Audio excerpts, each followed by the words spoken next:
Oh my god, we're back! Oh my Woohoo! god, where are we?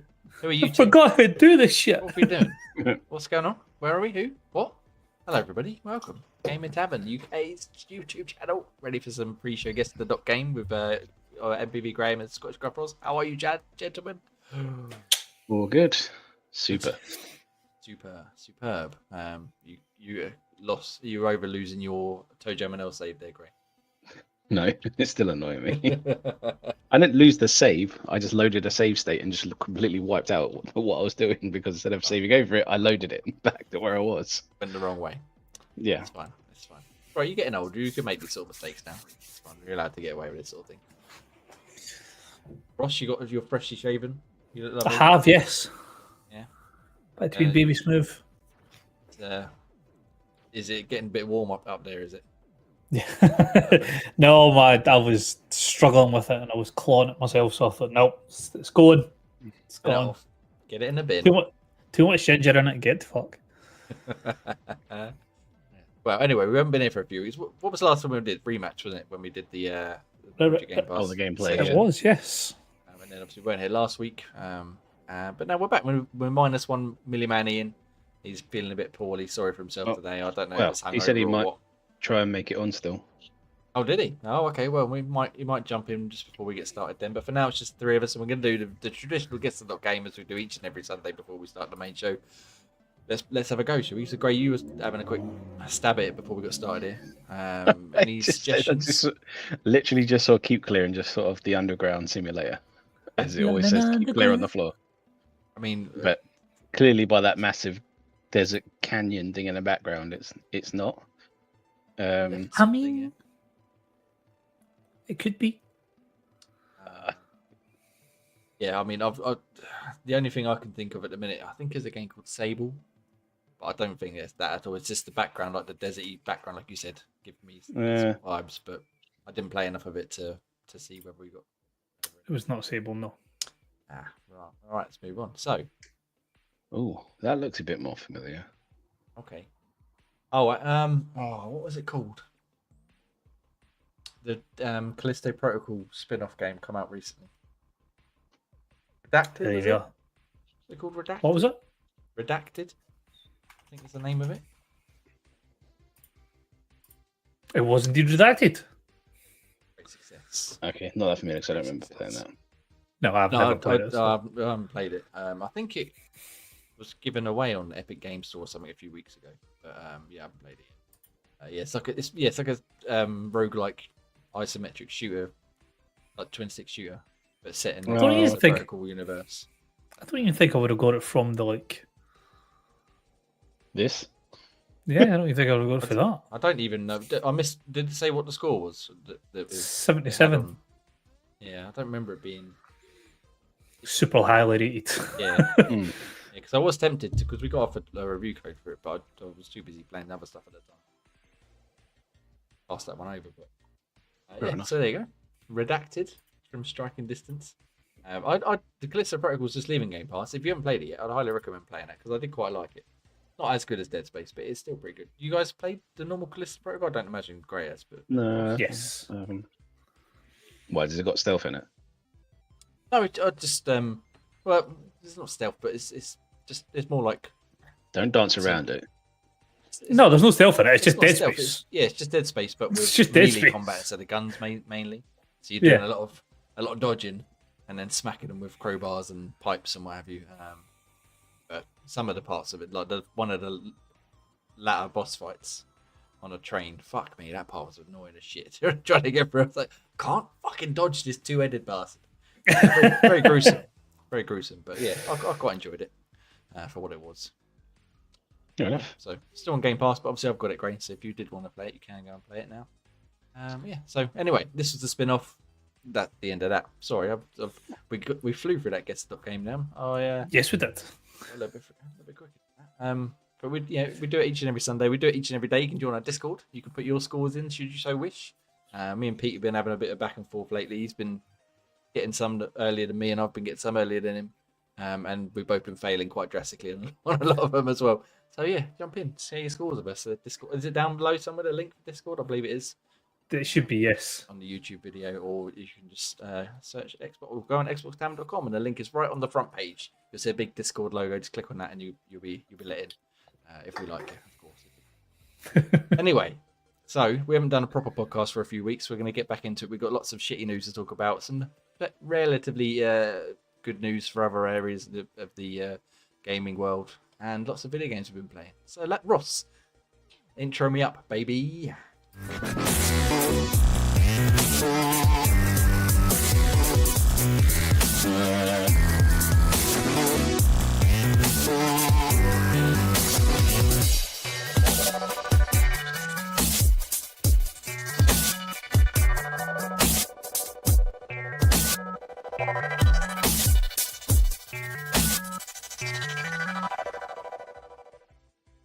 Hello, good evening, and good welcome to Xbox Tavern's Gaming Tavern, UK podcast, episode 191st.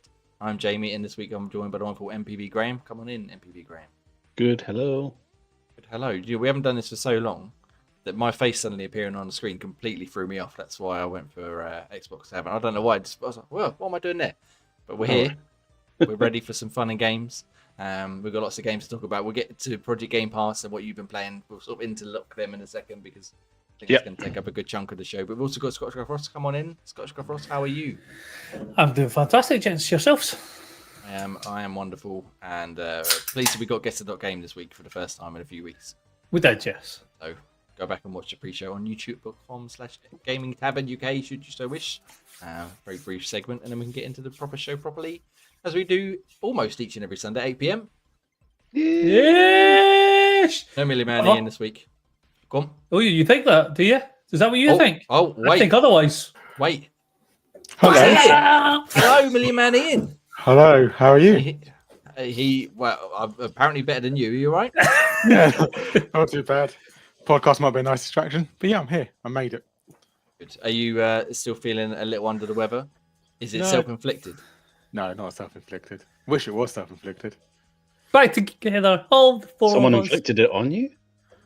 We'll talk about it later. We'll leave that there then for now. But anyway, nice to see you again. 2 point off Millie Manny. And how are you? Other than not feeling very well, you've been keeping busy playing lots of games. We've got lots of games to talk about. Many games at all, but I'm playing some games. Outrageous. Man's been too busy travelling again. Again, short corner. I know the feeling. Yeah, all right. Well, let's get into the show as we normally would do each and every Sunday.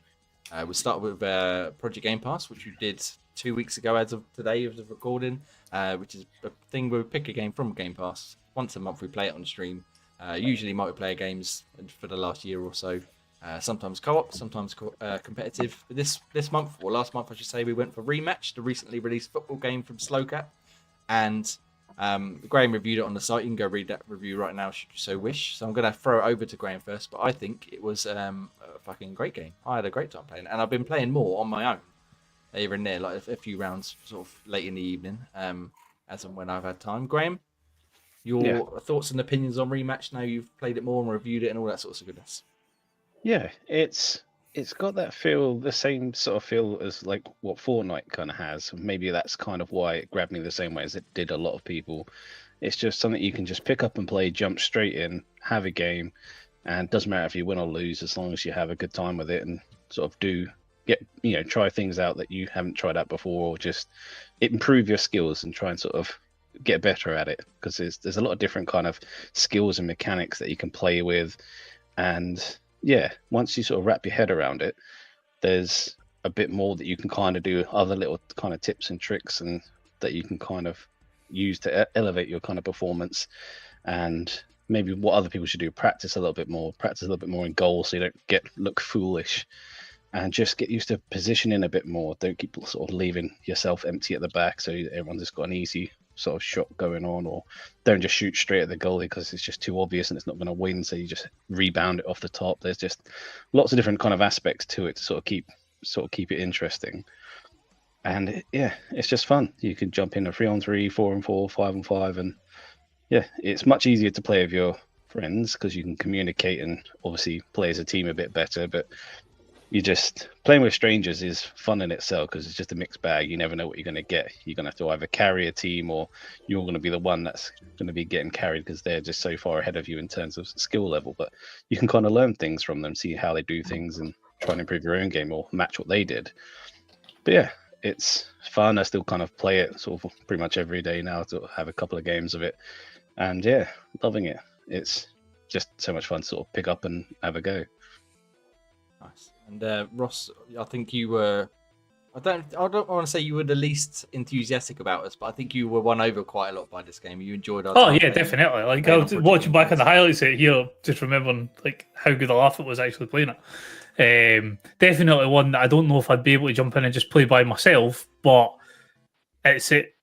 Just fucking watch myself make an attack myself. I wasn't going to say that. I fucking bypassed that one.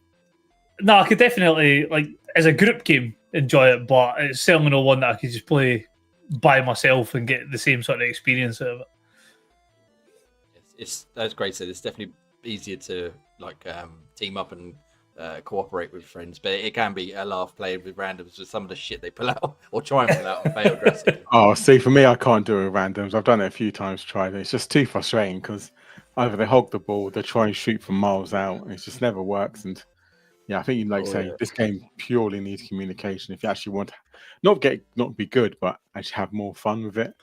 The amount of times as well, some people like hate being in goal. I've had a few games where people just run out of goal and there's no one in goal. Like, for fuck's sake, like whole point is you need to be in goal. You can't just run away from your duties. It swaps every time. It gets so much worse than that, Ian. You get your sulkers as well. If you sort of 2-0 down and they threw a paddy, they'll just kick it straight into their own net and then quit the game. It's just like, why even play? Why even play? I had one of them the other night. I must admit, I missed because I was in a hotel. I didn't have the greatest internet connection, and I missed like the first goal. I was in goal and I couldn't do anything, and they scored. And then the next guy, instantly, he was in goal. Pass it back to him. He just booted it in his own goal.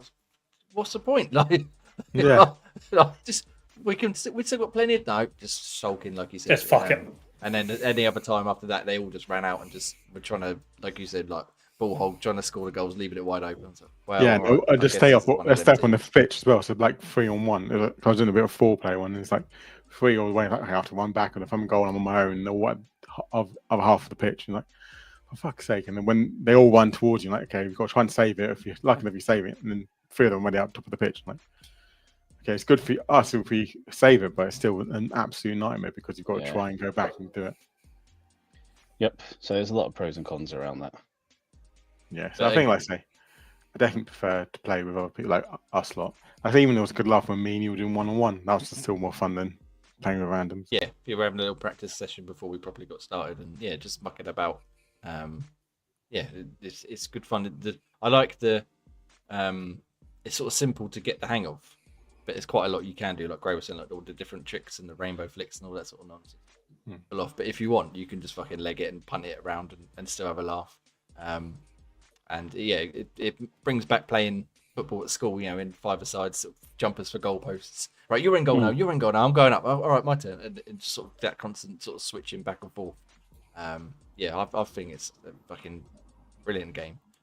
I had way more fun with it than I ever thought I would, considering I played the beta and I really didn't like it then.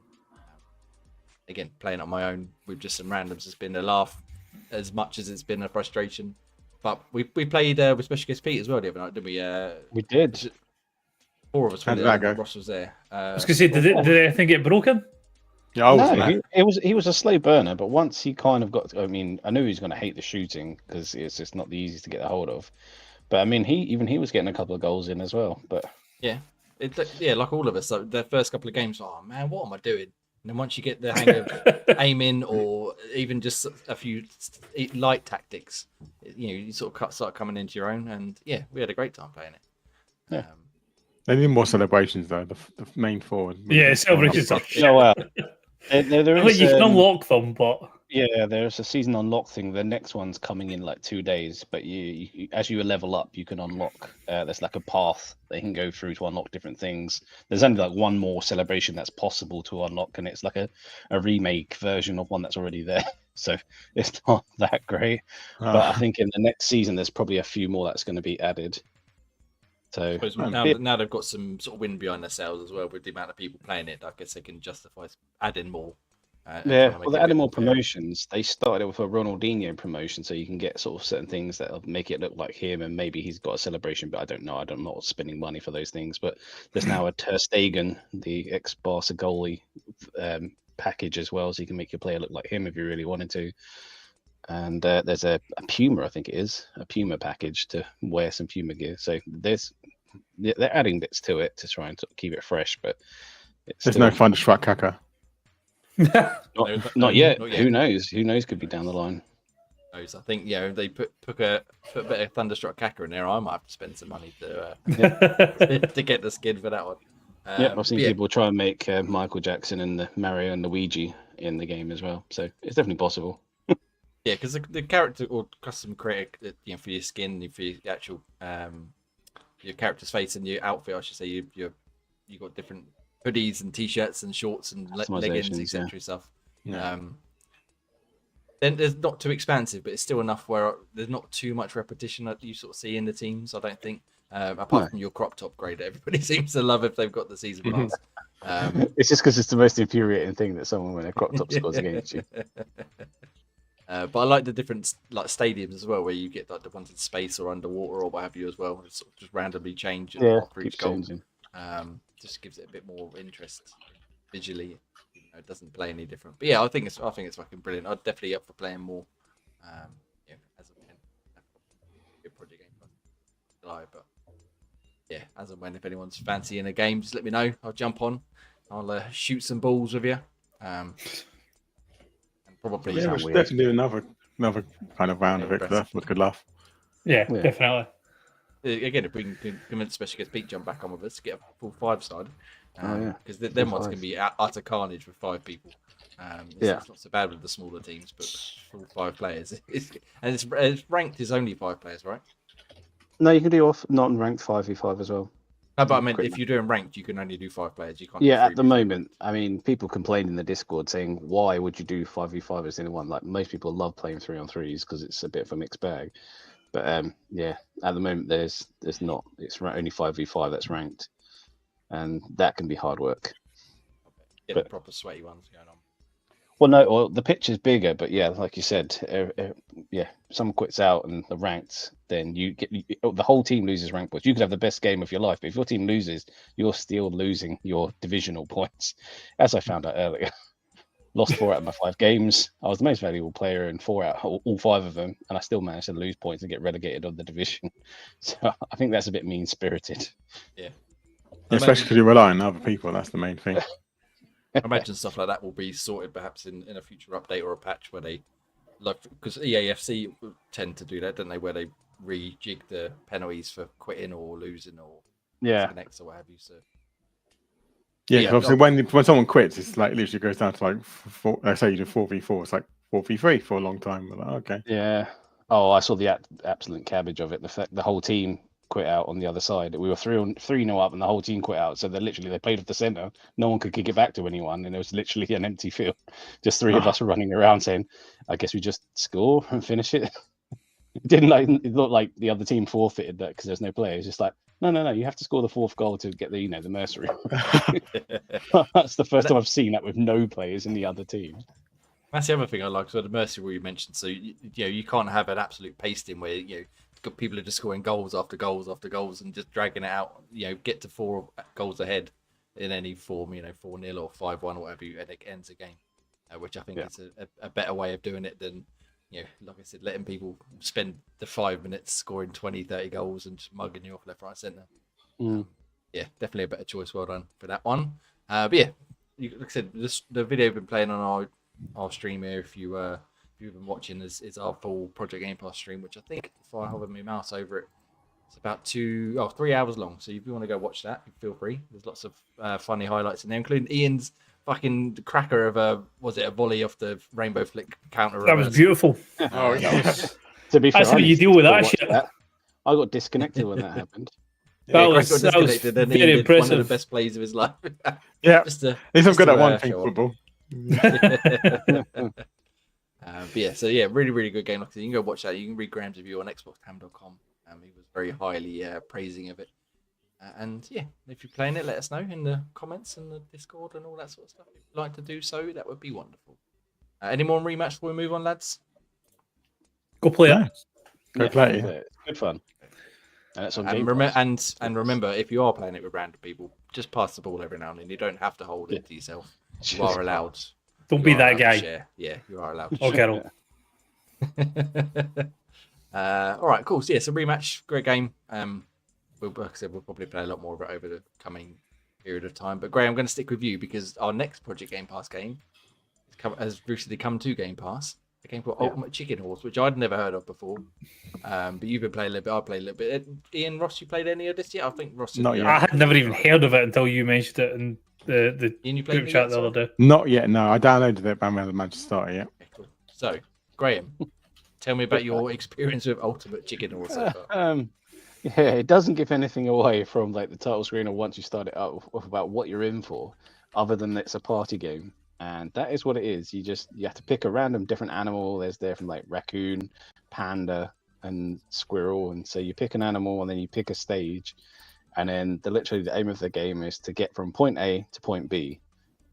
And that sounds simple because it is simple, but the idea is that each round there's lots of different construction parts that put in a box, and you got to click it the fastest one to pick a random different construction piece from that box, and then place it somewhere on the map on the screen. And it could be a block to help you get from point A to B, because usually there's like a gap in between, or you have to climb up high, and so you positionally place blocks to try and get to point B. But you don't want to make it too easy, because if everyone gets to point B, no one gets points. So you have to make it a little bit trickier, or make it really annoying to stop anyone from getting to point B.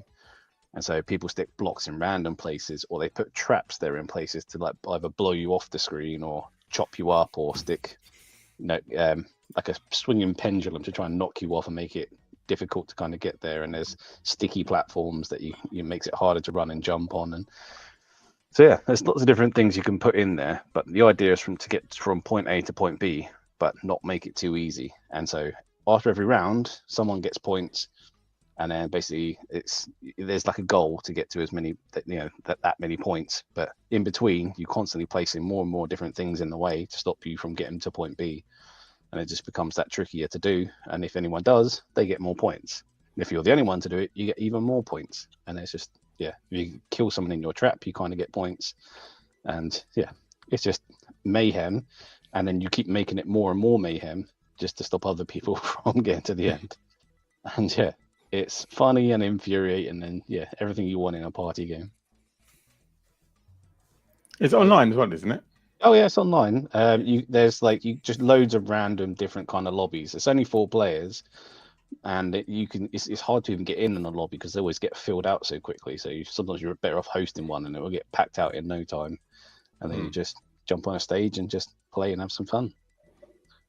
I must admit, I didn't even try to play with other random people. I just played with my daughter, like I said before we started. I just tested it out just to see, because you just said, "Oh, this looks like good fun. Try it out." So I thought, "What? Oh, let's just dive straight in." I forgot. I had a bit of technical issue. I missed half of what you said. I couldn't hear anybody for a second, so I had to go away and come back. But I assume the placing of the items is Key. Sort of free for all.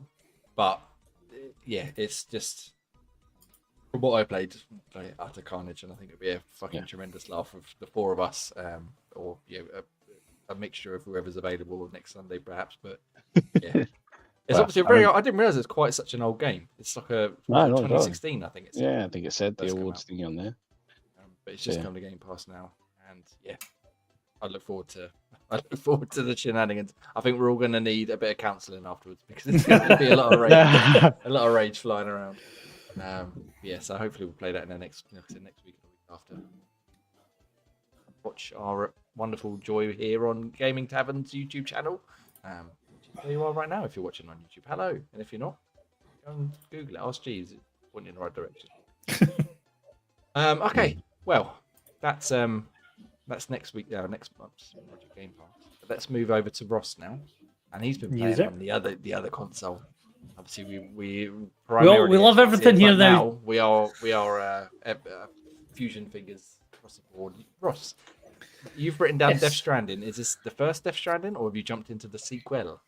No, first Death Stranding. So I've been sort of thrown in the deep end, and I thought I would give podcast? Nope, Postman Simulator a try and see what it's like. And turns out it's not Postman Simulator at all. It's prepare to have some sort of fucking mental breakdown while you try and understand everything that may or may not actually be happening.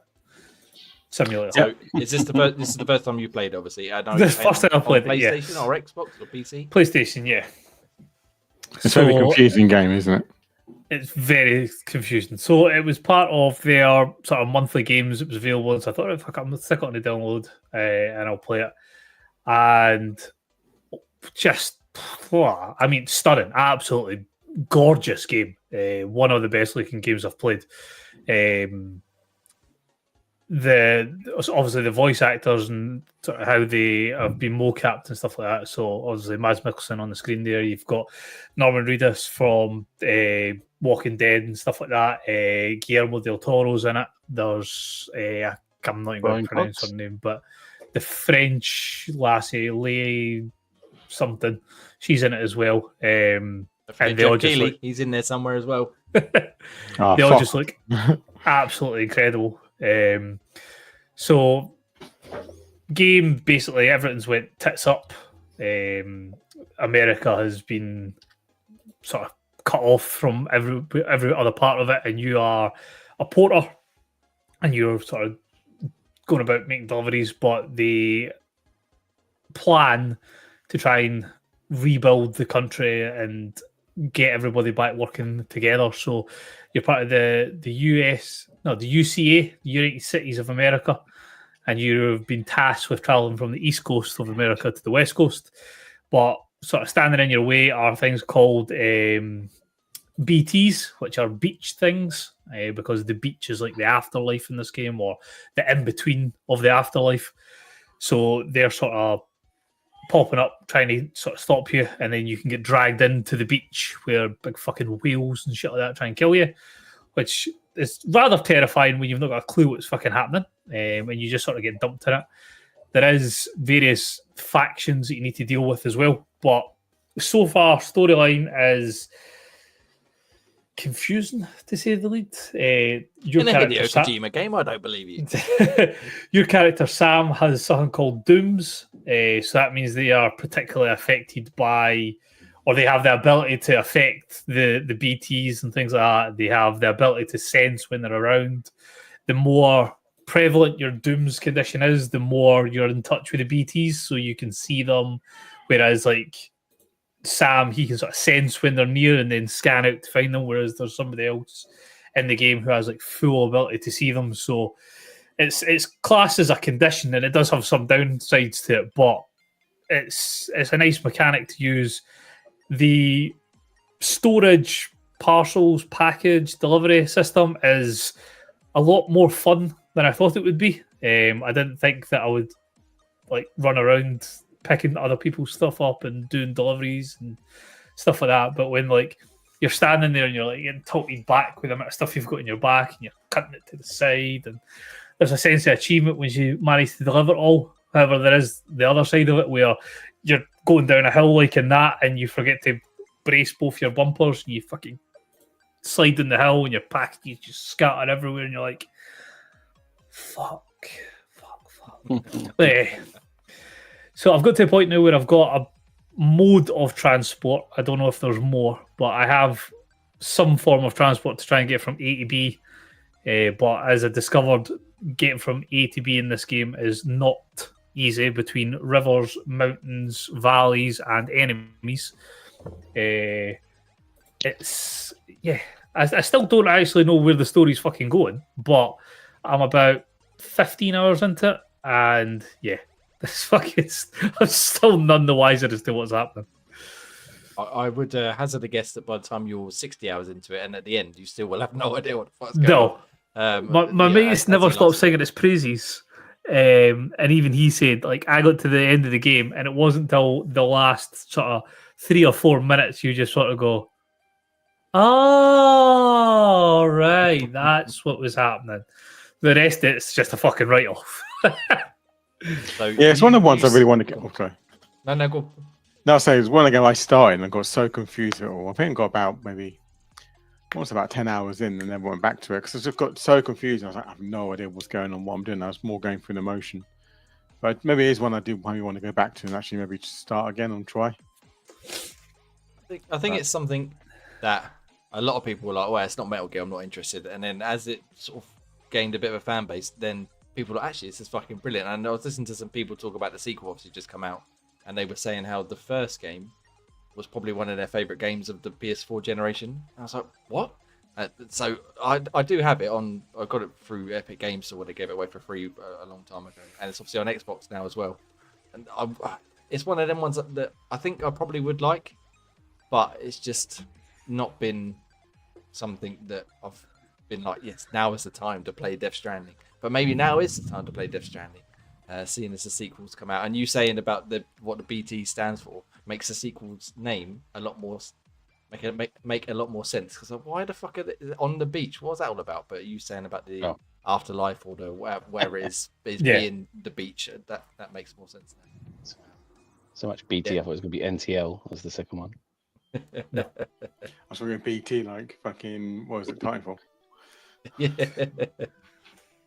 Yeah. So and your little babies. Are you gonna be sticking with it? Definitely. I would say if you are planning on doing it, don't jump in and just try and do like half an hour at a time because it's nigh on impossible. Yeah. Like some of the delivery I imagine missions just the opening cutscene's probably about 4 hours, isn't it? The cutscenes so far haven't been too bad. And I say, I mean, they're still quite long. Far. Yeah. There was one where you meet this person that's on the screen at the moment, and that takes a fucking good while. But because the voice acting is so strong, and because obviously the mocap's as good as it is, it wasn't too bad. It was actually quite enjoyable. I think it will be time to play it soon, because I'm sort of not missing out on the sequel, but as people are talking about it, it's like I do like Hideo Kojima games traditionally, but yeah, for whatever reason, this just passed me by. But do you play it on PlayStation? You said, does it make good use of the DualSense? I'm assuming you're playing the PS5 version. So you can use with the DualSense, you can use it so like your BB, if like when you start going into like dangerous territory, or if like you're running down a cliff and you fall, your BB gets upset and startled, and then they can go into, I can't remember what it's called, but basically they go into a bit where they stop working completely. So you can like sit down behind like a rock, and then like you can like sort of nurse the controller backwards and forwards, and then that brings down like their anxiety. So you have to like sort of sway the controller. I think in the Xbox you have to just move the thumbsticks, if I vaguely remember. This is the thing. Obviously, like I said, I've got it on PC. It is on Xbox, but I feel like PlayStation probably is going to be the place to play it. Yeah. If I did start playing it. And the adaptive triggers are quite good as well. You're enjoying it, Gray. I doubt you even to play it. Don't insult Graham like that. Maybe you are. A bit of stealth. It looks interesting, but it looks like there's going to be a bit of stealth involved, which... There's a lot of stuff involved. Yes, there is. You don't have to be, but it's a lot fucking harder if you don't. Yeah, I mean, it's like kind of impossible if you don't do stuff. I ran into an enemy camp and realised that was a fucking big mistake, and it was the first enemy camp as well. It wasn't even like it was later level. Fucking ran in, and like 6 of them swarmed me, and they've all got fucking weapons, and I've got a rope that I can sneak up behind them and like fucking guillotine them from behind, and I'm just standing there. Daryl will be able to handle that, but Sam Porter Bridges maybe not. Well, Daryl, if you decide that you quite like Daryl from The Walking Dead, and you decide that like the biker Norman Reedus is quite good, when you decide to go for a shitting game, when the doors close, it comes up with The Ride on AMD featuring Norman Reedus advertising his TV show. Lots of product placement from what I've seen. Exactly. It's just so you go to take a dump. Monster Energy. That's what it covers them. So, why do you want to associate it with a turd? Any opportunity to put some fucking adverts in, why not? Yeah. All right. Well, I'm glad you're enjoying it. I haven't got time to play it anytime soon, but I definitely maybe will play it at some point. Yes. So let's do a bit of Death Stranding goodness. Ian, I'm going to go to you now. Hello. If you'd like to. If you're up to it, of course. You messaged me the other day and you're like, I don't know what to play. I need some help. I need to help some deciding. So I gave you a solid choice. and then you went and ignored me and played something else instead. So what do you want to talk about first? Then? Well, I'll start with the one you suggested for me, and then we'll do that one because at least you've played it as well, haven't you? And it's fucking tremendous. Yeah, so I've started What playing is it? Eternal Strands. Oh, game and a half. So yeah, I mean, like I said, I think I'm really warm to Bryn yet. I feel like she's a bit whiny at the moment, but maybe she might get a bit better towards the latter part of the game. But I do like the kind of combat and like the elements, kind of the fire and the ice. I'm working them together and stuff. So obviously, if it gets too hot, you put the ice down and stuff. And I like the climbing mechanics as well. Haven't found any of those big bosses yet because I only really just started. Yeah, I'm looking for. When I do get back to it and start, I'm looking forward to those big ass ones because it reminds me of Shadows of Colossus. Yeah. So I'm hoping that kind of brings that kind of elements towards it. But yeah, so far, I mean, it's all right. But like I say, I picked up another game last night, so I'm not sure how much I'll get back into this again. But I do want to kind of continue doing it because it does seem like quite a fun gameplay wise. Once, like you said, once you start fighting the giant Colossus type things, and you get their powers and the abilities that gives Bryn, it gets so much cool as crazier. The abilities, the fire and ice and the telekinesis, all that sort of stuff. Yeah, it gets so much better. Like it starts off good, and it just gets more and more incredible. Like I said, it was my game of the year until Expedition 33 come out. How long is it? How long is it? I think it took me about 25 hours to get through it, and I did some side quests, but not everything. So you could probably get through a little bit quicker if you just mainlined it. But yeah, there's a lot of good side quest stuff to do as well. Yeah, I need to go back and complete it. Getting back. How far did you get off? I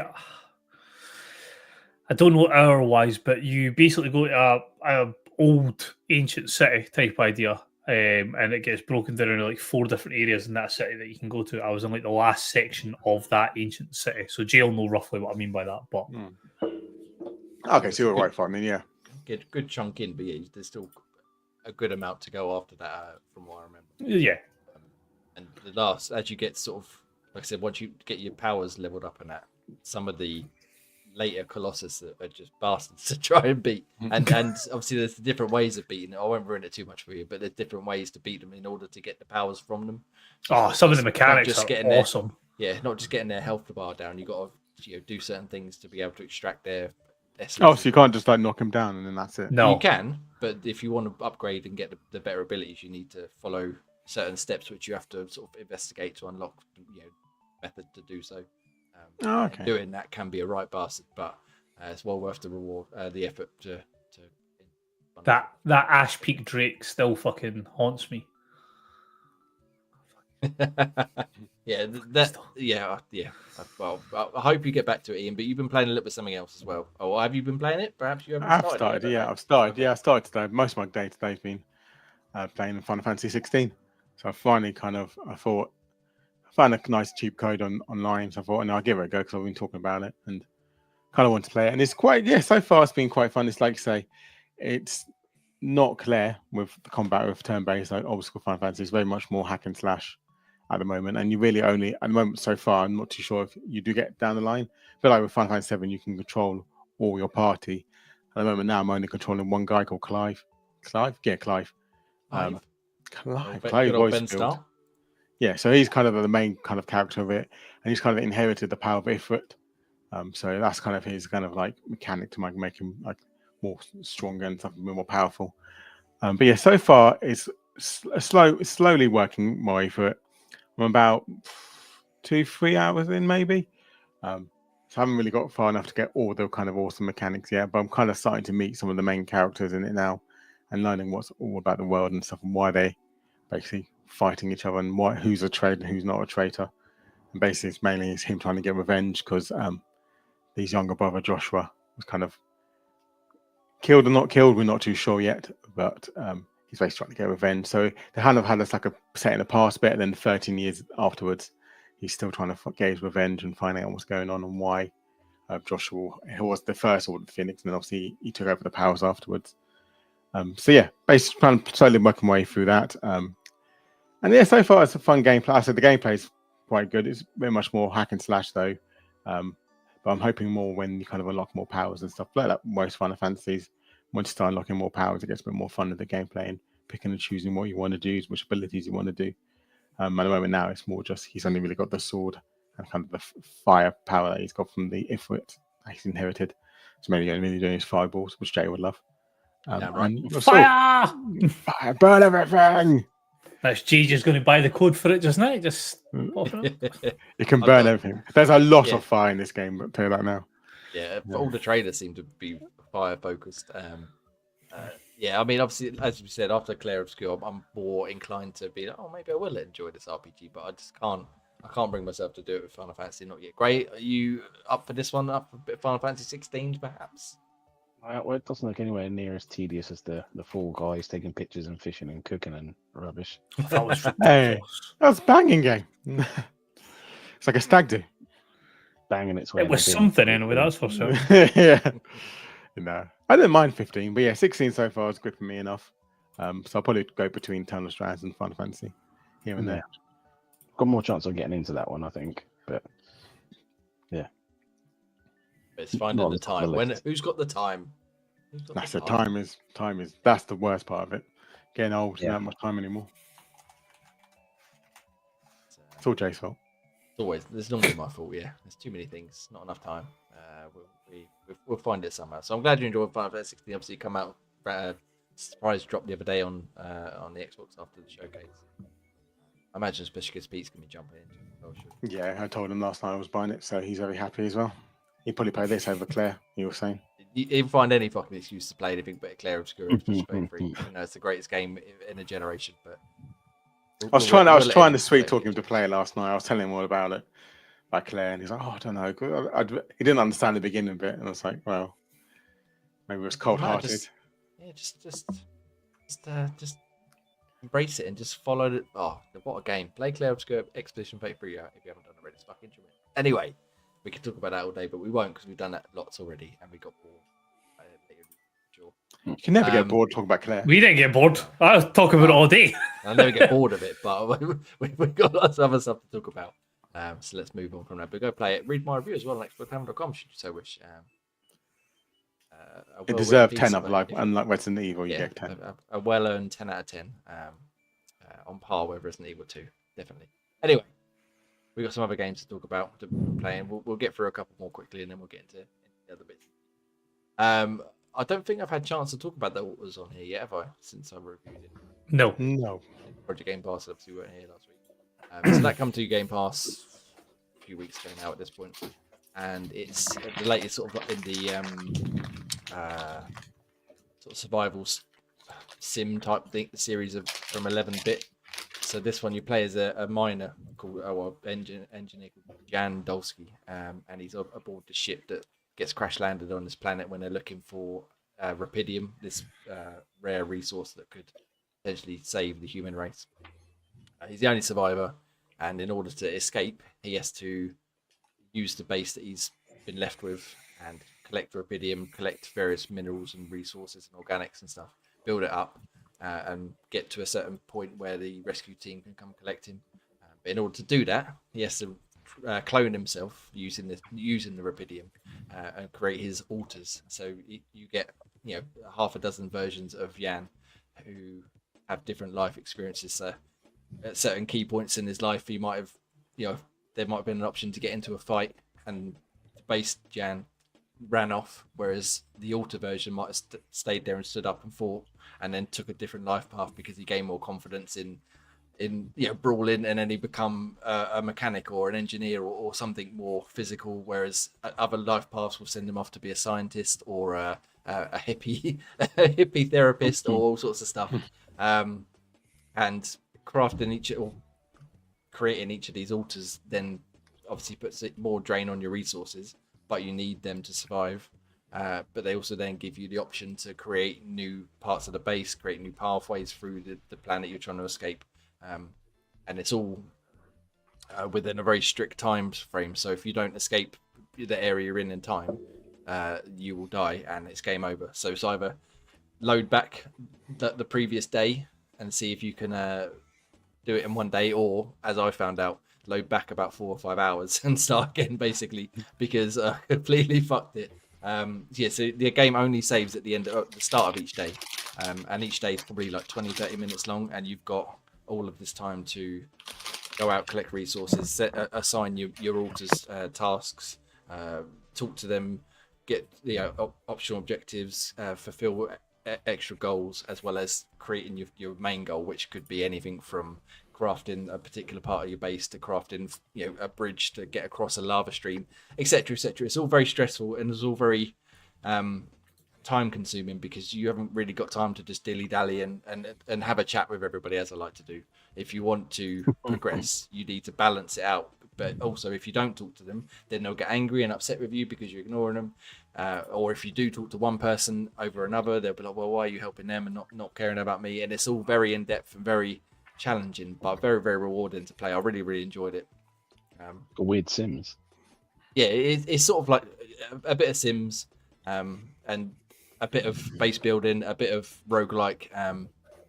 And yeah, it's hard. Like I said, it's very easy to get yourself to a point where you think, fuck, I literally can't do anything here. So you've got to reload a save many, many days earlier.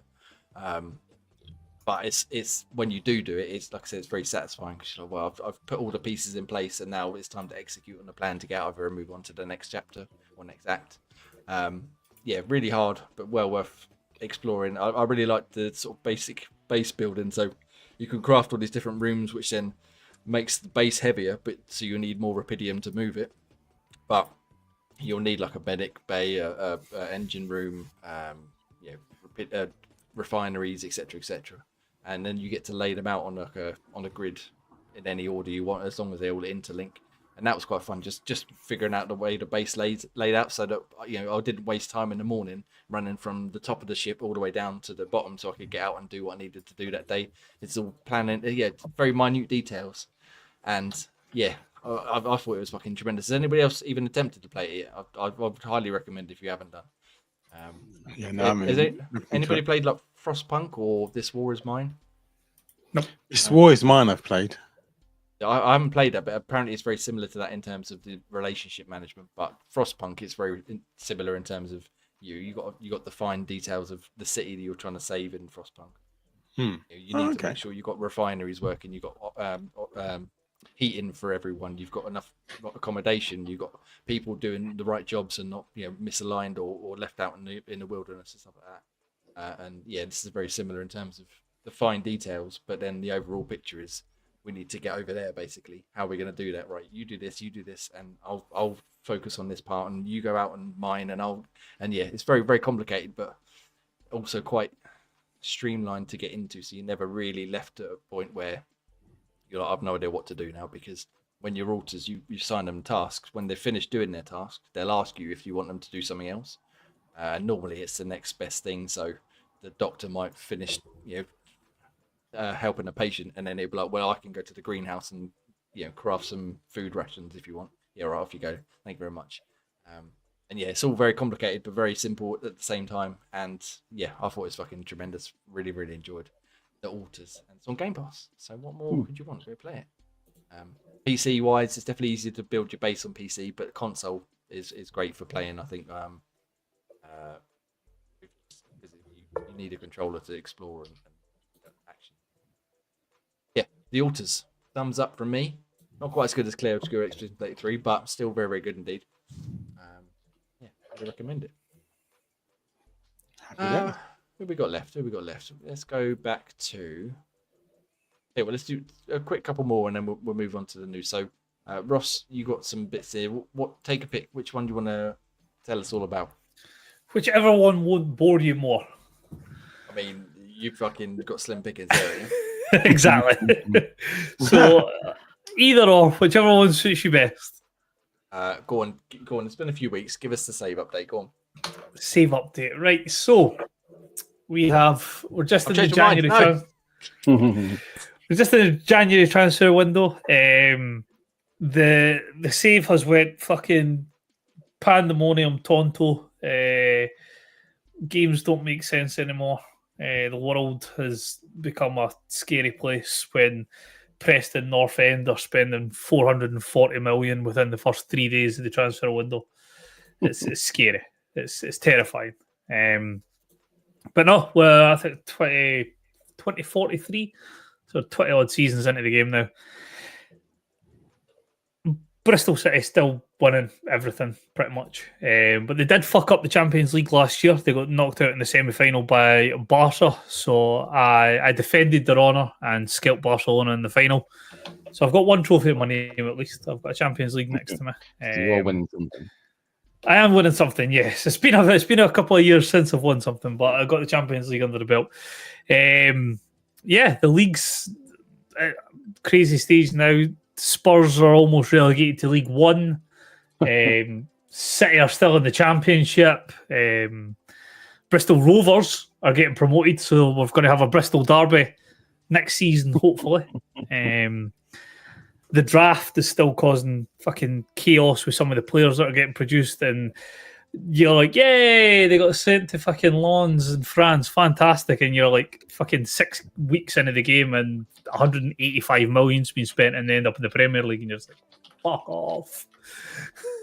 So some of the teams that are put together, they're fucking scary. Like, these teams are all 17, 18, 19-year-olds and like playing at Haaland levels already, and you're like, this is going to be us for the next 10 years and we've got fuck all we can do about it. So it's we're trying to find the next wave. So we're gradually building up how many leagues we've got in it. So I think we started off with England and Spain. We started just for the server size, and now we're at England, Spain,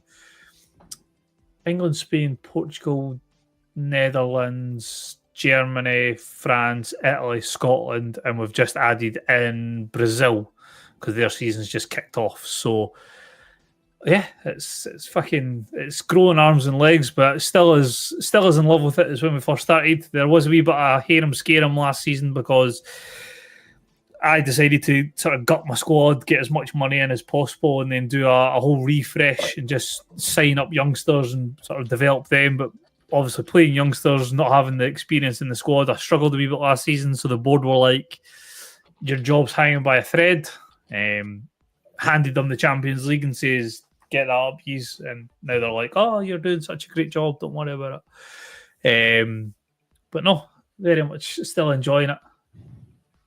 And unfortunately, Ipswich, the Tractor Boys got relegated. So, oh, come on, you Tractor Boys, what are you doing? I need to jump in and sort them out, I suppose. But fix them out. So good luck. All right, well, thank you very much for that Football Manager Network save update yet again, each and every week.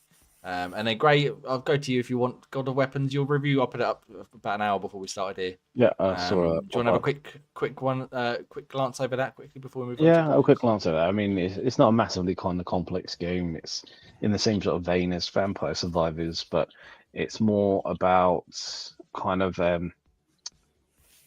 box aligning or sort of item aligning in your inventory in the same way as you kind of do with Resident Evil, in a way where you've only got so many spaces in your case and you can only sort of fit items in there into the squares you have available. Then as you complete a level, the more you level up, the more squares you can unlock in your case.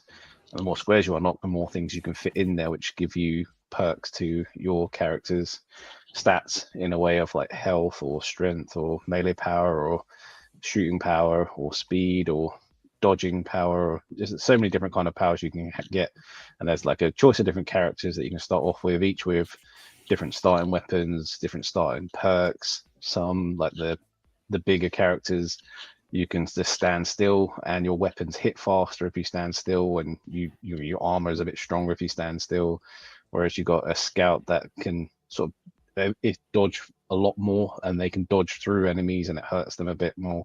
So it's different ways of kind of playing the game, but essentially it's just the same sort of thing. You have to survive 20 rounds and then eventually beat the boss at the end of the 20th round. But to get there, you have to level up at each level, and so you can't just keep dodging all the time. You have to take out enemies to be able to level up and get more space in your inventory. And so yeah, and basically at the end of each level, you're given like 5 different random items in the shop. Each can give you different kind of perks. Some might be rubbish, some might be good. You have to be able to afford it, and you have to be able to fit it into your case. And then you can re-roll to get 5 new items, but as you re-roll it, the re-roll costs more and more, and you lose gold that you've collected so far to sort of put the items in.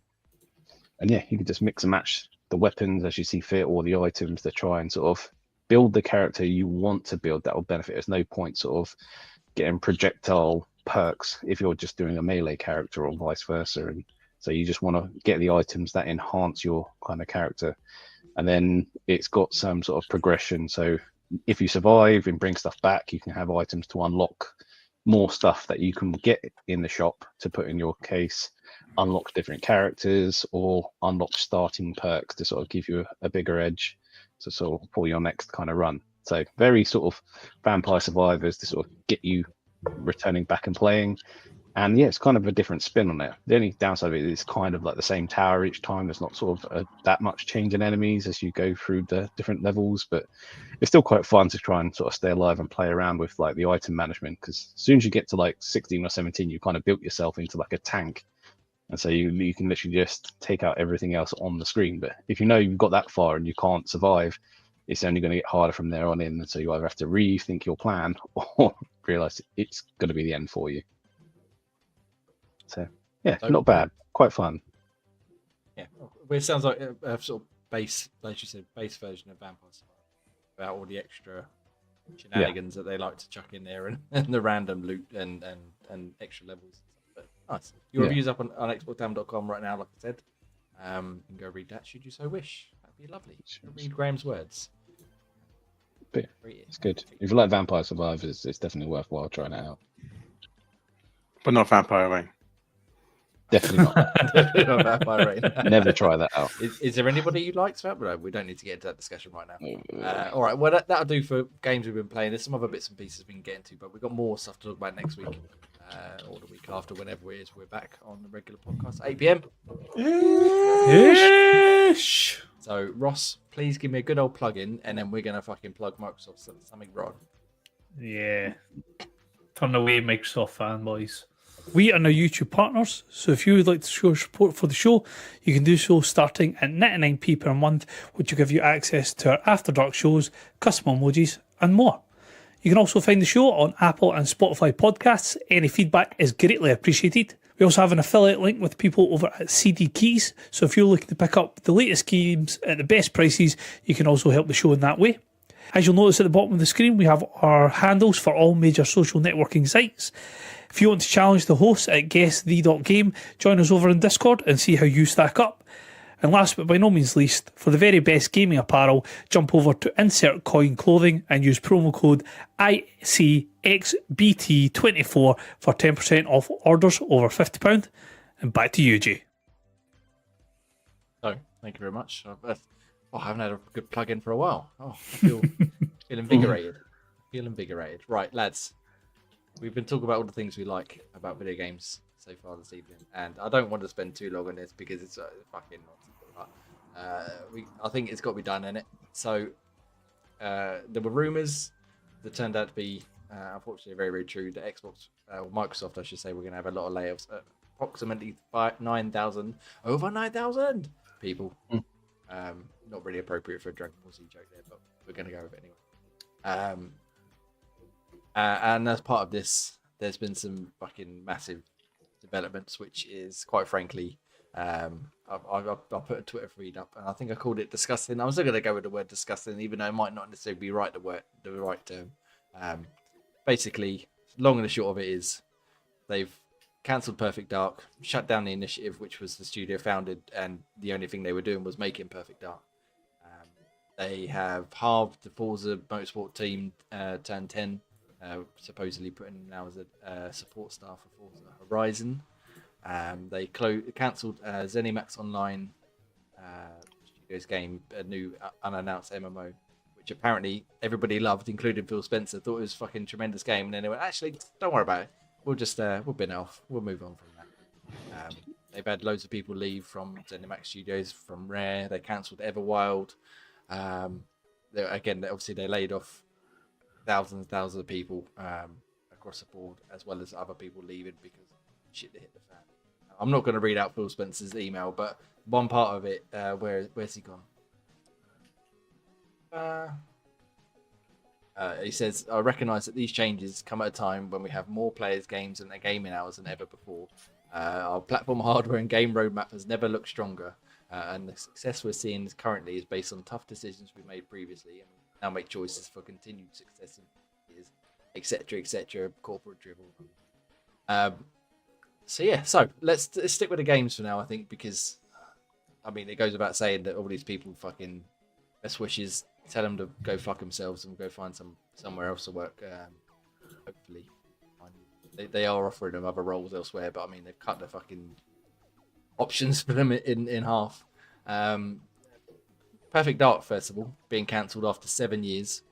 We saw a trailer for it last year, which apparently was not fake, but not necessarily real gameplay. One of the designers on it, there was a tweet or a post on Blue Sky, whatever, where he said, as long as you followed the marks, it played perfectly. But if you deviated, it didn't work properly. So effectively, it was fake, but with real elements to it. Disappointed everybody? Yeah, it's a bit of a shame. Like I say, Perfect Dark looked like it was going to be quite a fun game to play. And obviously, the original was a good laugh, but it's one of the ones when things get a bit too quiet, you do always worry. And you think, okay, there's been no news in this, and it makes you think, oh, okay, what's actually going to happen? But yeah, I mean, it's a bit of a shitter, like you say. Layoffs are never fun. It's even happening in our work as we speak now. Jamie knows, and it just keeps happening. But it's just, yeah, it's shit time for gaming because obviously, you want everyone to be out of games and want everyone to have fun and all these kind of good games. Mainly, like I've never been into Forza Motorsports kind of things. I've always been more of a Horizon kind of guy, but yeah, it's just. You want more from them, and like you see, you make questions why are they doing all this when Microsoft ridiculous amount of money anyway.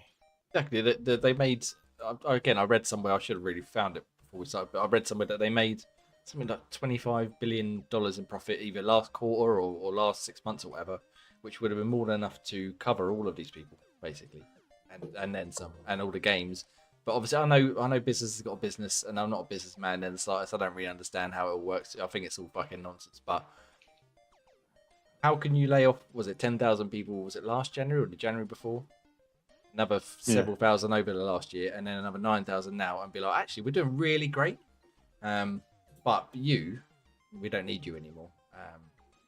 Because I need another yacht. I need to invest in AI. Always needing another yacht. I need to invest in AI. The amount, apparently they're looking to spend £80 billion or dollars or whatever currency. Yeah, I heard in that, AI, investing in Copilot and getting people to use AI.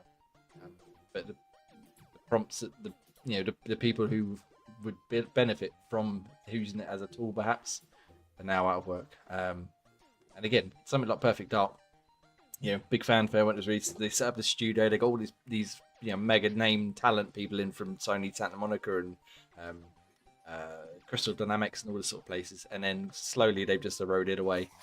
They showed us a trailer which looked awesome, and then they had nothing since. And oh, by the way, after 7 years, all that work you did, don't worry about it. It's fine. All gone. We don't. Yeah, I don't know how much money we spent on that, but don't worry about it. So we just spin it off. You guys go and do something else somewhere else. Apparently, there was a story I saw earlier on John Romero, the creator of, or one of the creators of Doom. They were apparently funding their new game, Romero Games, set up by John and Brenda Romero, were being funded by Microsoft, and now they've cancelled that, shut down that studio, and as well as was it early this year, Hi-Fi Rush, or was that last year? Last year.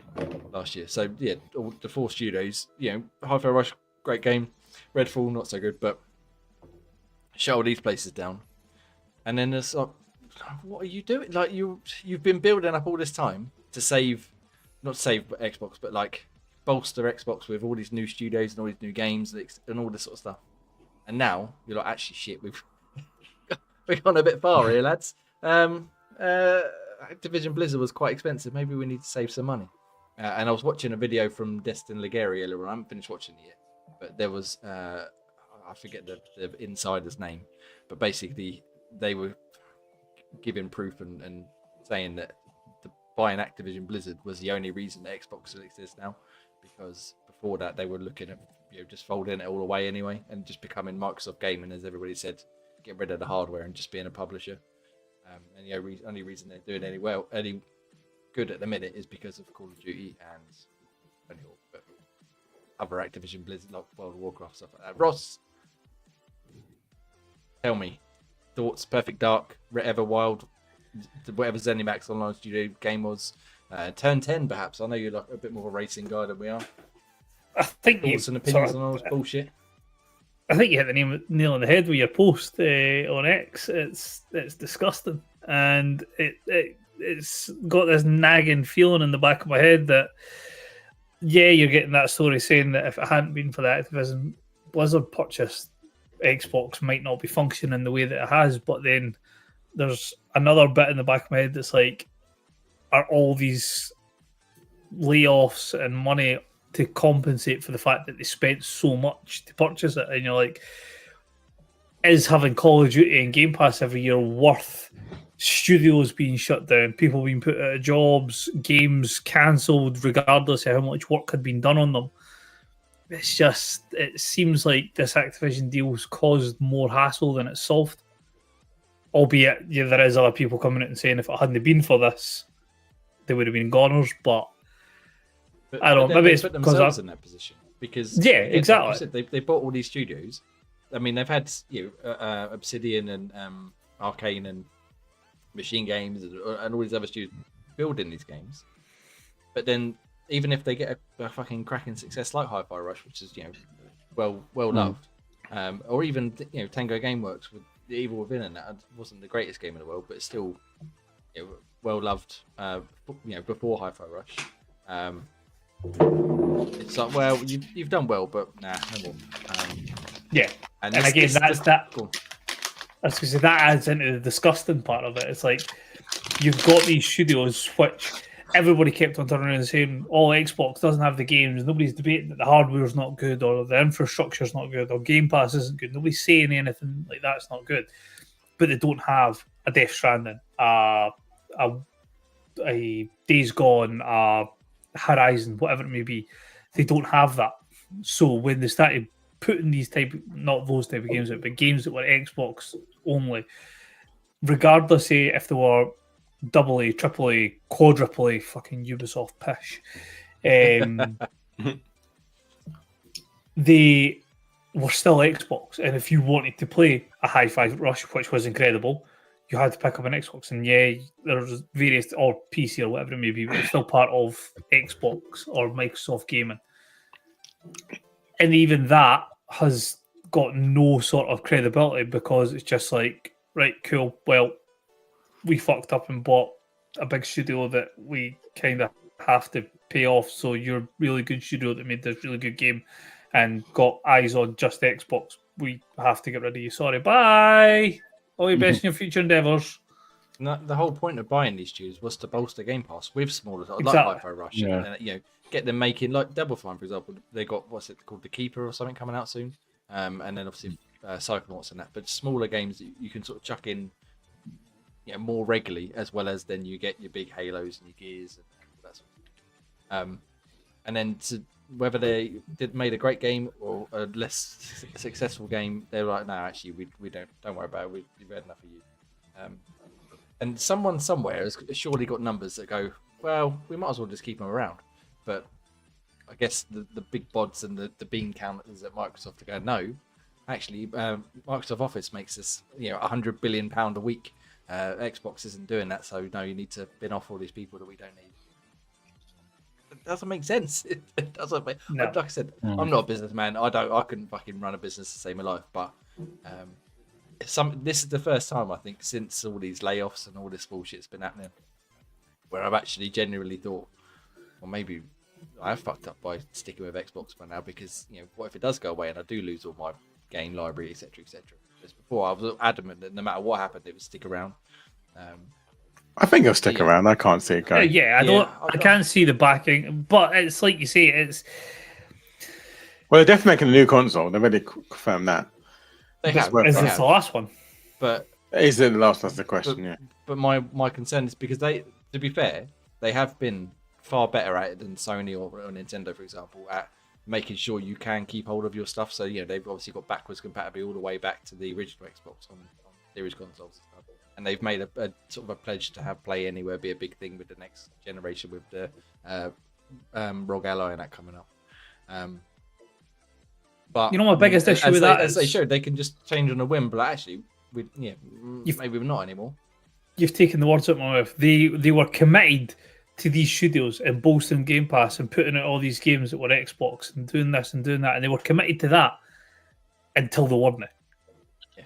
So they are committed to doing backwards compatibility. They're committed to Play Anywhere. They're committed to bringing loads of games to anywhere you want to play them with. This is an Xbox, and this is an Xbox, and this is an Xbox, until they could decide we don't want to be an Xbox and we just want to be Microsoft. Because how much money does Xbox make Microsoft compared to how much does PlayStation bring in Sony? And there is the big factor. As you say, how many people subscribe to Microsoft Office for $89.99 a year, or Pro for £130 a year, and businesses and fucking Copilot and OneDrive and all that shit like that?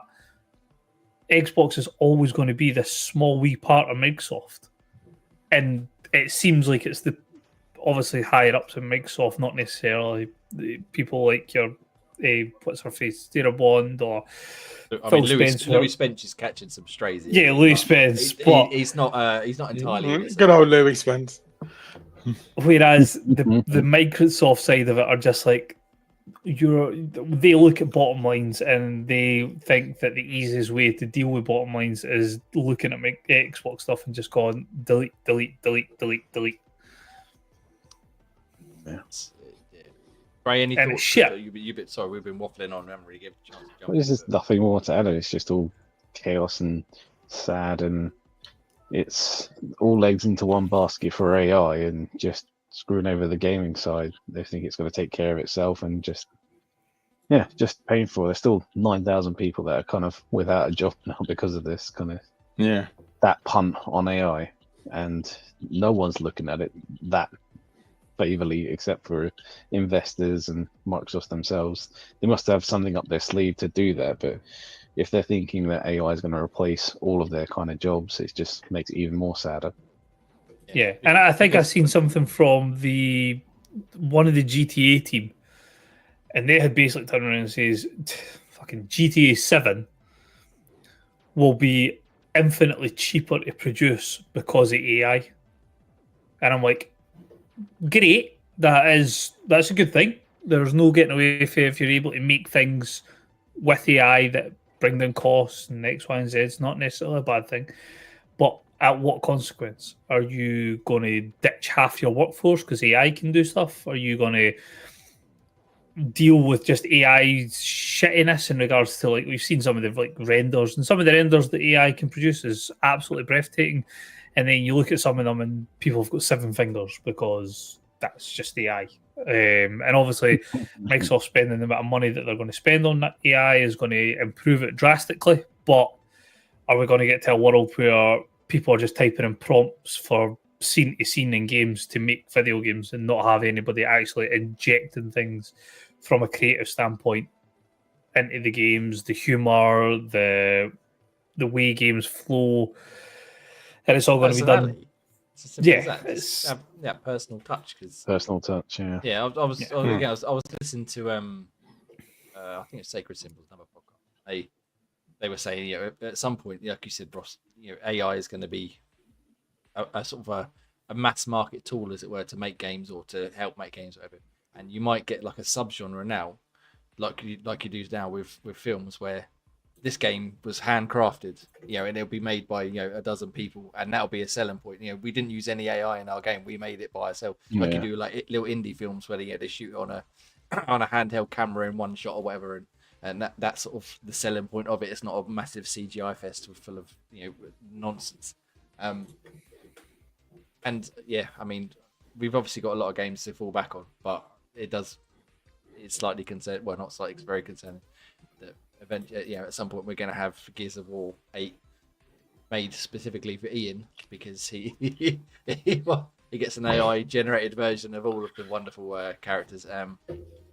And yeah, and yeah, like Grace said, putting all your eggs in one basket is a bad choice with this nonsense anyway. But to then screw over the people who got you this far seems just extra. Do you remember when they tried to put all their eggs in one basket and say that the Xbox One would be like the media console center of the world and everything you would ever need to do will be done in this box? And remember how well that went for them? Yeah, and you had to have Connect. You couldn't do it without Connect. Yeah. And then they very quickly got rid of Connect, and then very quickly got rid of Snap, and very quickly removed any functionality of the Xbox One. Okay, bring back Snap. Snap was brilliant. Snap was fucking amazing. awesome. It was the only thing that they'd done fucking properly.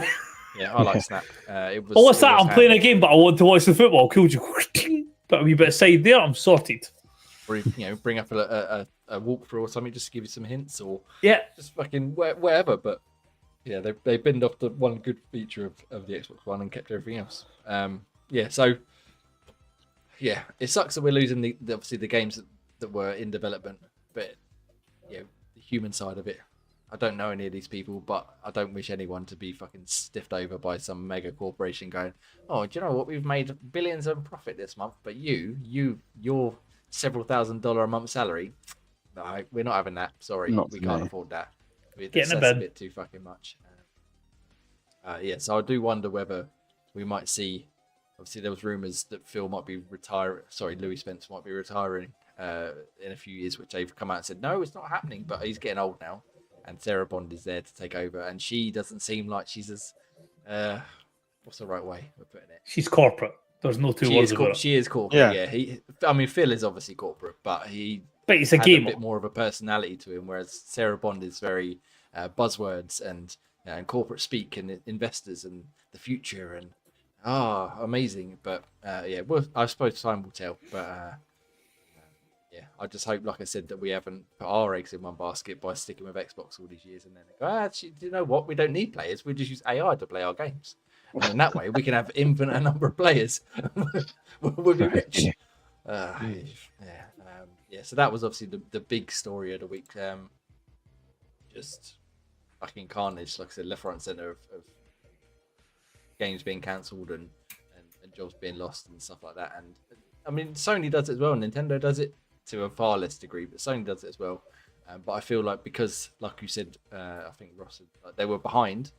They've finally built up this collection of studios and games that people can get behind in Game Pass, all this goodness, and then they're like, well, actually, now we're doing really well. Where's that rake? It's around here somewhere. Smack him straight in the face. Yep, that's it. No. We can't be too good at this because otherwise we're going to get in trouble somehow. So, utter bullshit as far as I'm concerned. And I hope everybody finds somewhere and makes up awesome games and goes, haha, see what we can do. And then they'll be like, oh, we'll buy your studio. Fuck off. Never. Yeah, very, very disappointing. And again, not a good look when they're trying to win everybody over because the PlayStation obviously is fucking dominating. Of the 9,000 people who got binned off, I highly suggest you ping your CVs to Sandfall Interactive. They've got quite a decent game that you could help build into a series. Yeah, I think they could use an extra pair of hands. Hashtag bring us Expedition 60. I'm right. Hey, 69. 69. Well, anyway, that's so we could go on, I suppose, but there's far cleverer people who have a lot more business acumen than we do to really delve into why this is nonsense. But I would just say it's nonsense, and let's move on. There's a lot of stuff to get through.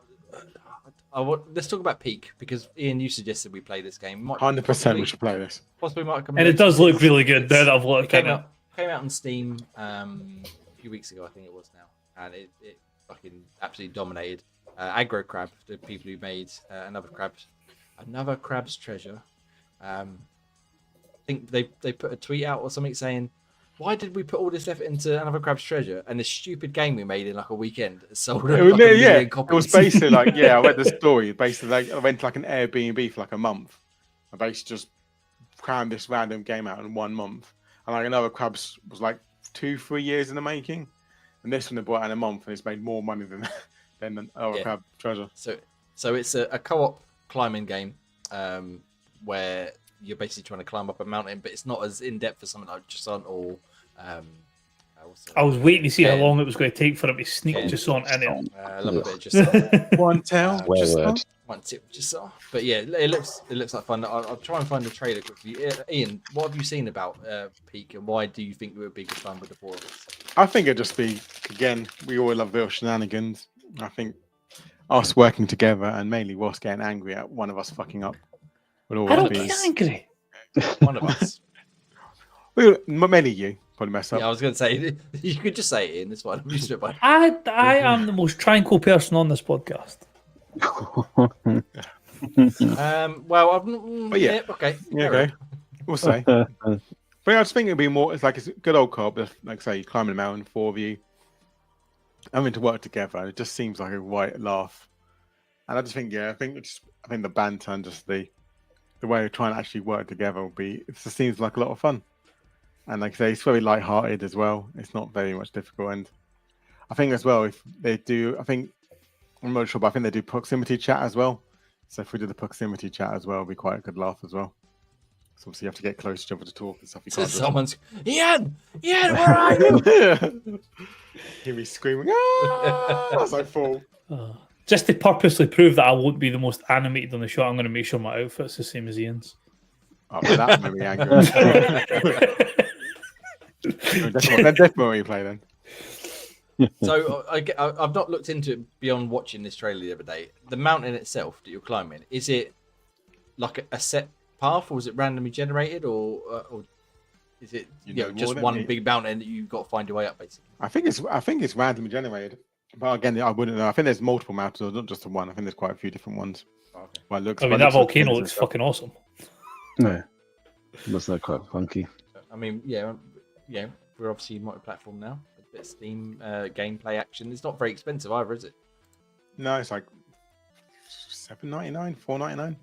It is rumoured to be coming to Xbox, but I won't do it now. Whilst it's the hype, then waiting just in case it comes to Xbox.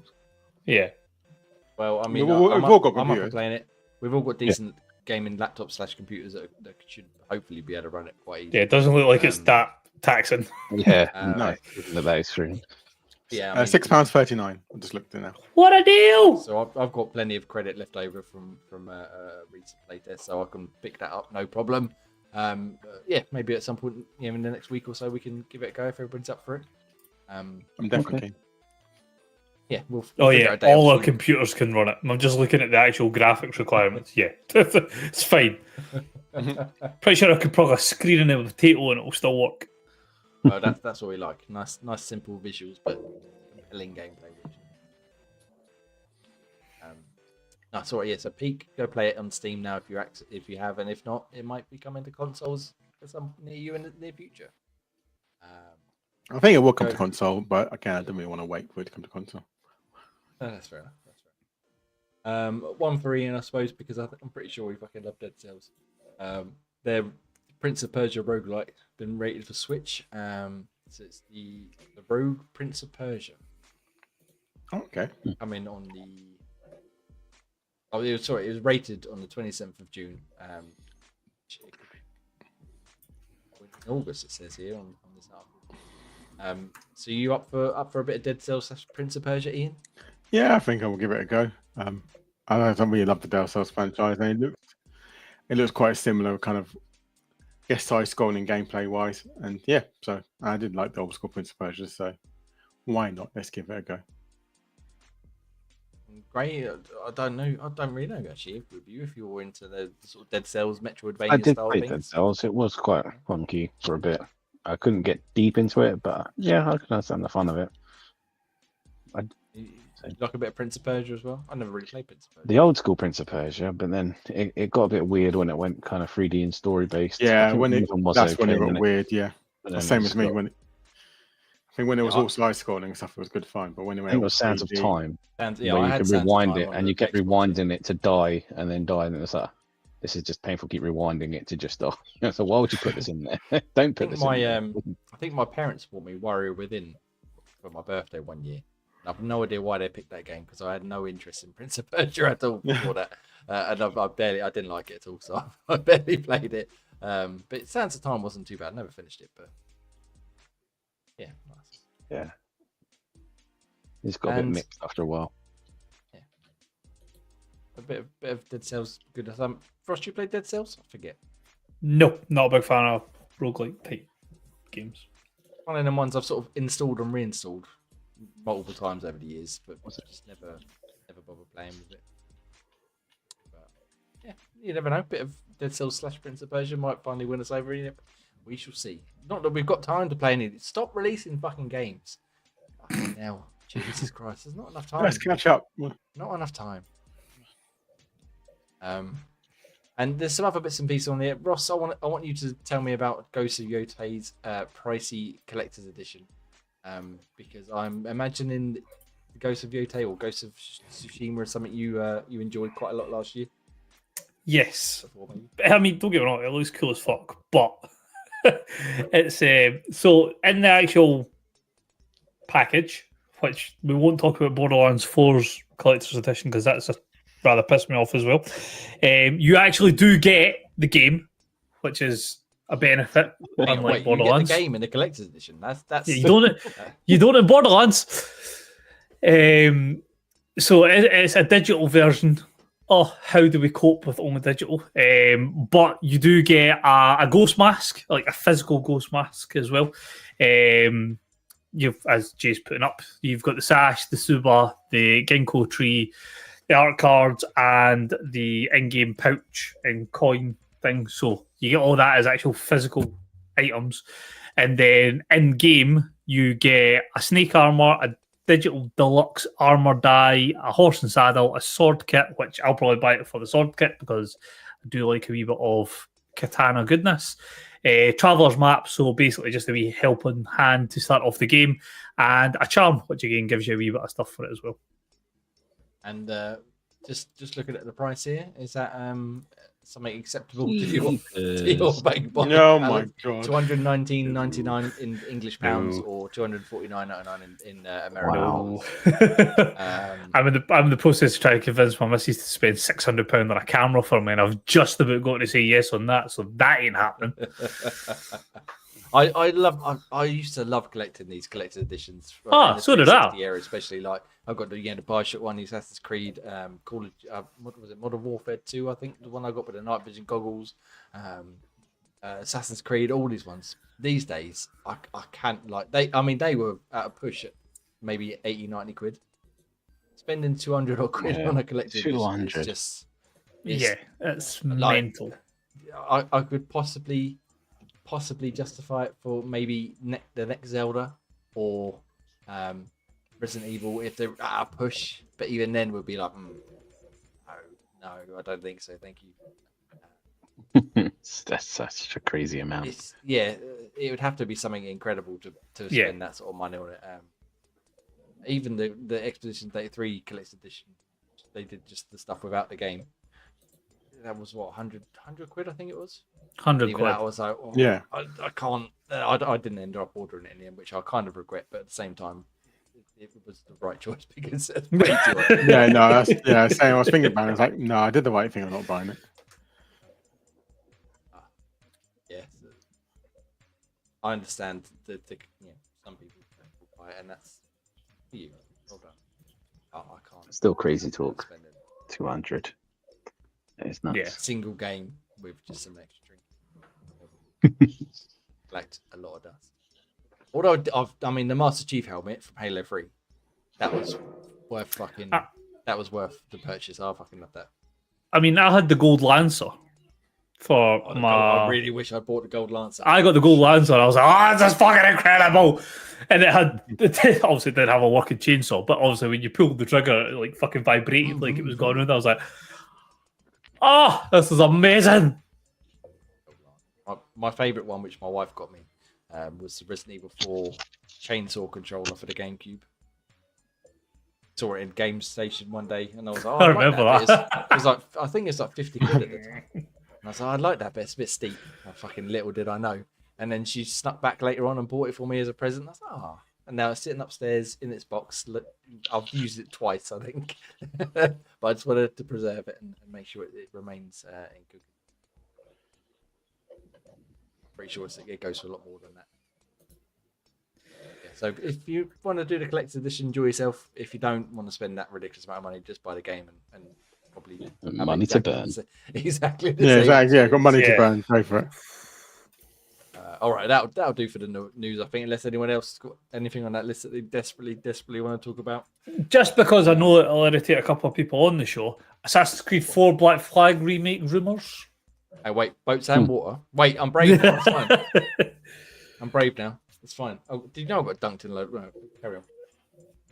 But that was all. Just if that comes back out, that's fucking happy days for me. Yeah, I did Not play for that me. game up until I got in the water, and I was like, no, I'm not doing this. No, But I'm now, done. like I said, I'm brave. I'm brave now, so maybe I will, but probably not. All right, well, that's enough of the news. Like I said, Microsoft, just fucking sort your shit out, please. Stop fucking spinning people off Stop left and dicking right, around. everyone. Yeah. Yeah. You want to build up a decent studio, a decent base of studios and games. Do it. Don't buy them up and then be like, oh, I've made a mistake. Can I get a refund? No. Yeah, but Graham, what you don't need a refund for is your best pull. And surely you've come on. It's been 2-3 weeks. Come on, you've got to have had. You've got to have had. Come on. It's more the fact that I haven't really been playing it, but they've got a He's playing rematch now. That's his new baby. new. It is. Best pulls and rematch. You're not wrong. But I did get someone. I think there was an Alexis Sanchez one that they're like game breakers, or I can't remember what they're called now. There's a new thing where they're out of Shapeshifters? position. Yeah, shapeshifters. That's it. And Tamori. I've got a Tamori one and a Sanchez one. And I think Tamori's randomly placed as a central defensive midfielder, and I think Alexis Sanchez, I think, is a central attacking midfielder. It's not really that much of a stretch Yeah. of him, but he's at a position. Whereas the Tamori one, obviously, he's a centre back and he's playing a defensive midfielder. But yeah, those are I literally played 2 games, and I won both of them in my rival things. And yeah, I got those 2 randomly in a pack, so that's not too bad. Oh, this is shit. It's a Kaka. He's no Thunderstruck Kaka, but it's close. He's getting it's still close. get for 1 million now. that's a problem to try and So get. he should be. So he should be. Right. Well, thank you You very can much. get for this the one best pull. by reaching level 35, Gray. Come on. Get the Oh, cash, ex- bro. It expires in He's 4 playing days. it a lot. Come on, Well, I you know can you do think that fine. this. That's me a lot of time to try and pull that out, and I don't have that level of time or commitment to get back into that now. Well, we'll see about that at some point. I expect Thunderstruck or bust next week. But for now, thank you very much. We'll move on to the rounding of the show. Including the reviews, like I mentioned several times on XboxTavern.com, you can go see Graham's review. Excuse me, of God of Weapons. AJ's review of I Am Your Beast, which looks like a fucking crazy first-person shooter type thing. Yeah, looks like a lot of fun. Rematch again from Graham. He's been pulling double duty. Teenage Mutant Ninja Turtles: Splinter's Fate from Corey. Star Overdrive also from Corey, and Mind's Eye from AJ, which it doesn't hold back. So go read that one. Ian, you were mentioning you might pick up Mind's Eye. I assume you went for Final Fantasy instead. I went for Final Fantasy instead because I know mine's would be like £10-20 in 2 months' time, probably, if that. Yeah. I will spend maximum £5 on it just for a laugh. I think any more than that is not happening. Yeah, It's it's just it was something I was really looking forward to, and then I started looking at the reviews and I went, okay, let's watch some gameplay. And I was like, yeah, I'm going to wait for this now. I'm really upset. There were many news stories we could have talked about Leslie Benzies saying people were sabotaging the game and all that bullshit. But I mean, just got to watch the trailers and the gameplay. No, there's no sabotaging going on. You just Thanks, made but a no fucking thanks. Shit game. Yes, I'd like to play it just out of curiosity, but I'm not. Like I said, I'm not spending more than £5 on it. So I can still come to Game Pass as well, and then I'd be like, oh, I fine. don't fucking think so. Maybe not actually. Yeah, very quickly forgotten and moved on a bit. But I'm sure maybe Epic Games will give it away or something. I'll play it then. But other than that, Ross. Yes. We still do the games coming to Game Pass because the PlayStation list is always ridiculous. But things are coming to Game Pass. Please tell us.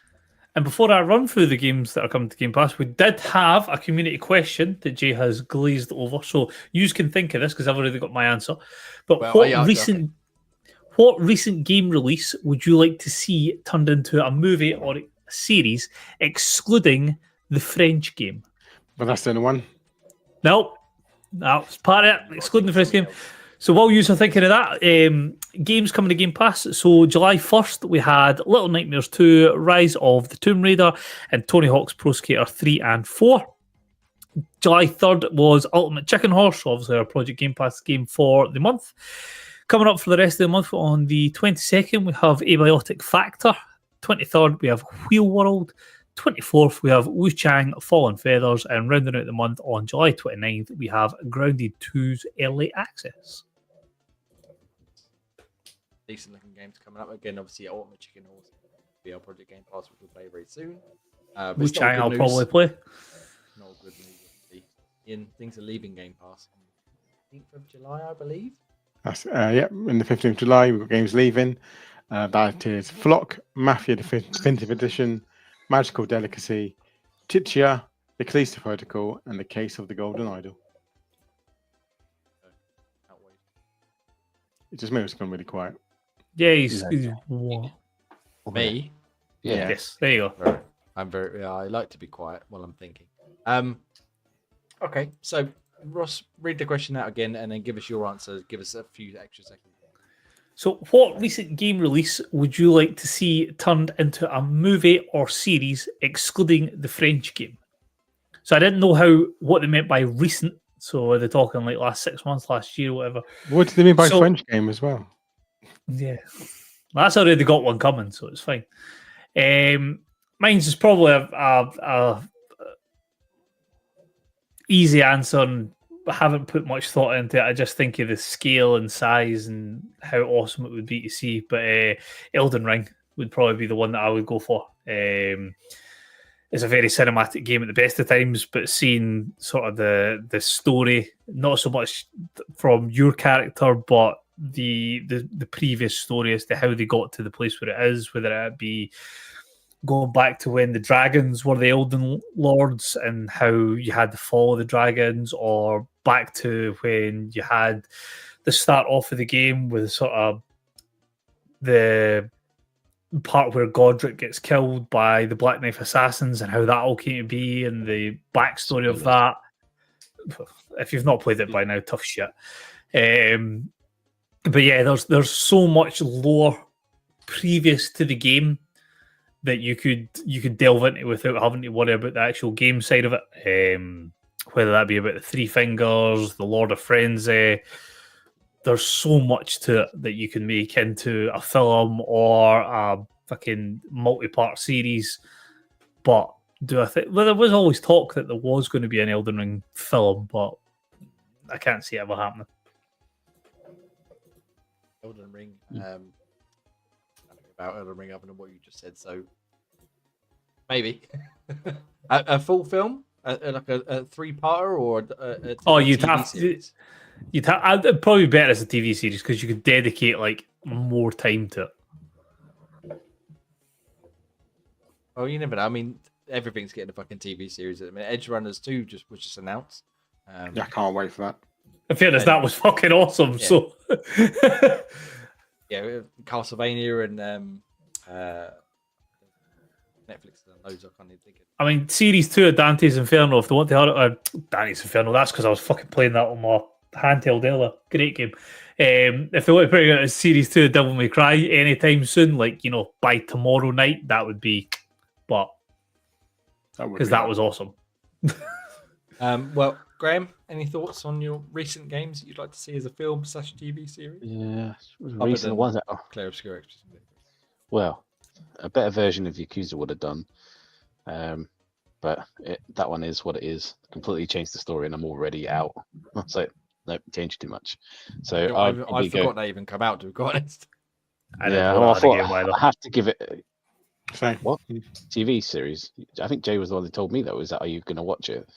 I thought about. I told you it was, but I forgot even was a thing. Yeah, it's confusing. I was like, hang on a minute, that's not that person's daughter. And then I read it, goes, nope, they've changed it for this bit. I was like, he died. Nope, not in this one. I was like, oh, well, fuck's sake. That's not following any kind of plot line. I'm done. That's the wrong person's mother, and the person that should have died is now still alive. I was like, okay, well, they've changed it a lot. They've made Kiryu a bit of a sap. And I was like, oh, one thing you just don't do. The guy has gravitas all the time, and what you've done to him is already embarrassing. Yeah. Even the comedic element of sort of Goro didn't even help save it. I'm glad they included him, but they changed his backstory of how he loses his eye. And that's like, that was one of the most powerful things about Yakuza 0. So they just changed it. No, he did something wrong, so he gets his eye taken out. I was like, no, that's not even what they do.